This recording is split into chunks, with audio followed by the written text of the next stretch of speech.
Fabienne Fusienka, bonjour. Bonjour Paul-Joseph, bonjour à tous. Vous êtes directrice départementale de la Banque de France et pour ce premier Mageco de l'année avec la Banque de France, on va parler de l'enquête mensuelle de conjoncture, c'est ça? Celle de la rentrée qui a quand même une importance particulière. C'est vrai, tout à fait Paul-Joseph. On parle souvent de conjoncture parce que c'est un élément essentiel du diagnostic, du diagnostic économique sur les territoires. Et c'est essentiel également parce qu'on interroge un grand nombre de chefs d'entreprise, puisqu'au niveau national, on interroge 8500 chefs d'entreprise. Donc c'est un véritable baromètre, thermomètre de l'économie nationale. Et là, nous avons donc, on laisse pas un mois sans interroger les chefs d'entreprise, même quand on a des mois de vacances un petit peu particuliers, comme le mois d'août. Et là, on a fait une enquête donc tout à fait début septembre sur l'activité d'août, sur l'activité de l'été. Et en août, eh bien, on a encore une activité qui se tient bien, notamment dans les services marchands, qui se tient bien également dans le secteur du bâtiment, qui se resserre un petit peu dans l'industrie, mais c'est traditionnel ça chaque année parce que en fait on enregistre dans l'industrie des fermetures de sites au mois d'août. Par contre, la restauration, c'est également normal que ça marche bien, peut-être ? Vous avez raison de souligner, c'est vrai, et que c'est pour ça aussi que cette activité-là tire tout particulièrement la conjoncture dans les services marchands. Donc comment va l'économie là au niveau national? On va faire ça comme à l'école, comme au lycée, on va passer du global au local. Comment ça se passe au niveau national pour cette rentrée? Oui, eh bien on a encore on parle pas du tout de retournement d'activité ni rien. On peut rappeler qu'en fin d'année 2022, début 2023, on s'interrogeait même beaucoup sur l'activité de 2023. On a même évoqué quelquefois les mots de récession. On n'en est pas du tout à ça. On a par contre un petit ralentissement de l'économie qu'on attend un petit peu dans les trois secteurs parce que notamment on a une demande qui se resserre. Mais au mois par mois, eh bien on a encore une activité qui se tient bien. Pas de récession, donc pas de souci. On va pas dire pas de souci parce que les chefs d'entreprise qui nous écoutent diraient c'est un petit peu rapide On fait un bilan global, on voit de loin. C'est vrai que c'est un peu facile de voir de loin. En macroéconomie, on voit de loin et c'est un petit peu facile de dire ça. Il y a des situations qui sont plus ou moins tendues. Il y a des secteurs qui sont aussi plus ou moins tendus, même au sein de l'industrie, au sein des services marchands. Mais en revanche, on a encore une croissance de l'activité. Si les carnets, la demande se resserre un petit peu.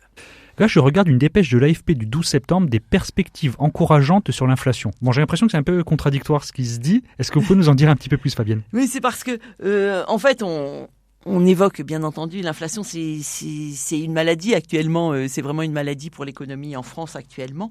Et donc on se rend compte que là les prix des matières premières notamment se resserrent depuis un certain nombre de mois. Les chefs d'entreprise que l'on interroge nous font part de baisse de prix même des matières premières. Alors le consommateur va dire que c'est pas encore forcément visible dans le supermarché ou bien pour la consommation finale. Mais c'est vrai que le mois d'août a été le premier mois depuis longtemps où on n'a pas eu, il y a beaucoup moins d'industriels qui ont fait part d'augmentation des prix de vente. Il y en a moins qui font part d'augmentation que de ceux qui font part de baisse pour justement faire répercuter les baisses des prix des matières premières.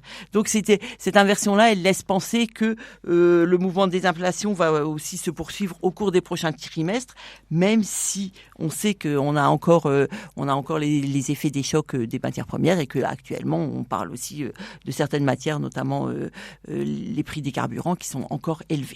C'est vrai que l'inflation, ça touche notre caddie, mais pour les entreprises, ça touche le carnet de commande en fait. Ils ne peuvent pas tout simplement acheter des matières premières, mettre de l'essence, de manière, c'est très prosaïque ce que je dis. Non, mais vous avez raison, Paul-Joseph. On se souvient bien que depuis début 2022, les chefs d'entreprise faisaient part d'augmentation des prix des matières, notamment parce qu'ils subissaient le choc inflationniste post-Covid et qu'ils ont subi également la guerre en Ukraine.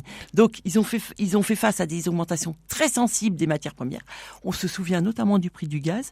Et là, c'est encourageant aussi de voir qu'il y a plus de chefs d'entreprise qui font part d'une baisse des prix que d'une augmentation de leurs prix et qui peuvent de ce fait-là un petit peu répercuter les baisses de prix qu'ils enregistrent sur les prix de leurs intrants, comme on dit en économie. Mais on est toujours très prudent et on confirme toujours que l'objectif de la BCE est bien entendu d'atteindre une inflation à 2% à l'horizon de 2025. C'est vrai que dans les autres raisons d'être optimiste, on note en outre que les difficultés d'approvisionnement ont diminué dans l'industrie. C'est quand même une bonne nouvelle, ça. Oui, tout à fait.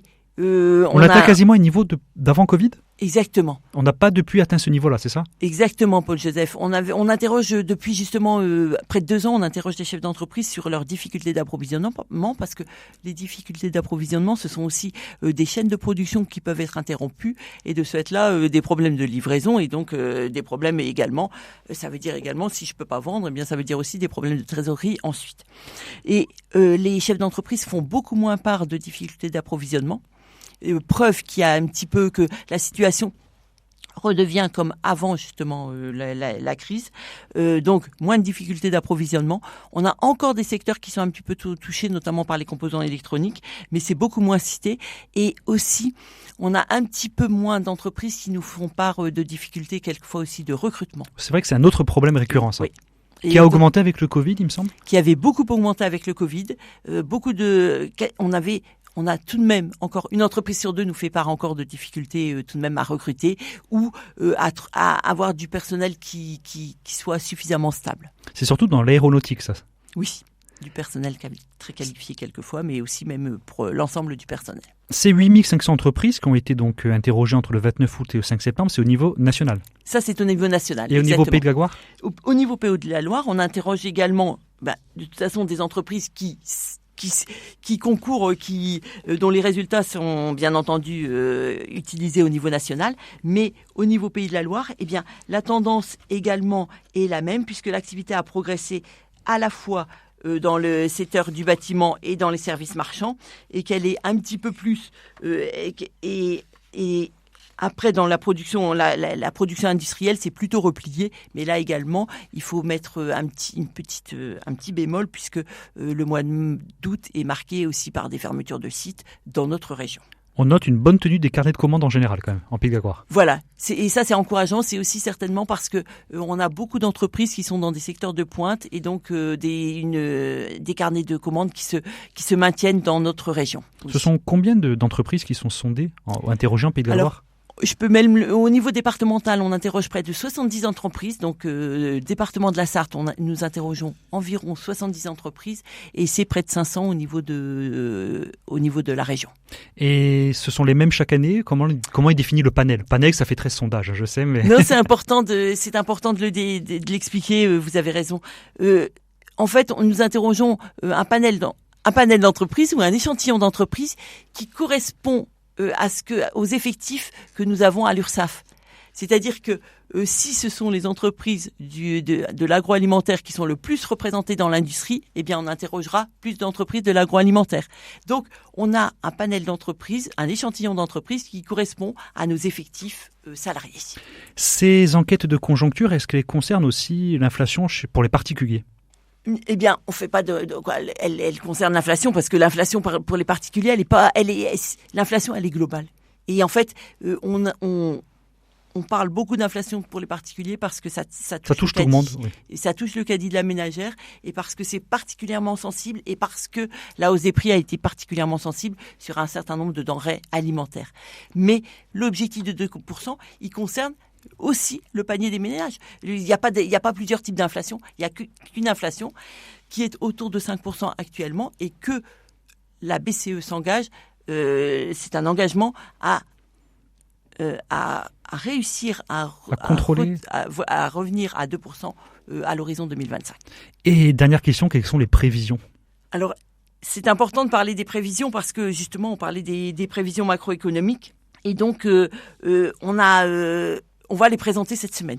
Notre gouverneur et nos directeurs des études économiques vont présenter les prévisions macroéconomiques que l'on révise chaque trimestre, et elles vont être présentées cette semaine. Donc ça pourra faire l'objet d'une autre analyse peut-être, Paul-Joseph. Mais chaque mois, on révise également le PIB en fonction justement de notre enquête mensuelle. Donc là, à court terme, les prévisions à court terme, et sur la base des résultats de l'enquête du mois dernier, qui est ces résultats sont complétés par un certain nombre d'autres indicateurs économiques. Eh bien, on estime que le PIB pourrait progresser au cours du trimestre 2023, au cours du troisième trimestre 2023 de 0,1% ou 0,2%. C'est une reprise timide, on peut dire ? Oui, parce que on se souvient que le trimestre précédent, le PIB avait progressé de 0,5. Donc c'est vraiment une petite... un petit tassement. Oui, on donne le mot de ralentissement, on utilise plutôt le mot de ralentissement, voilà. Mais on n'a pas de retournement de l'économie, mais par contre on a un petit ralentissement et on a des secteurs qui se portent particulièrement bien, encore particulièrement bien. Sachant que les prévisions sont faites pour être réajustées, pour être au plus près de... Exactement, Paul-Joseph. C'est pour ça qu'on a une révision trimestrielle de nos prévisions. Et que nous avions fixé une fourchette en début d'année qu'on ajuste justement. Merci Fabienne Fusienka. Merci Paul-Joseph, merci à tous. Et donc je rappelle que tous les épisodes du Mag Éco sont à retrouver en podcast sur rcf.fr.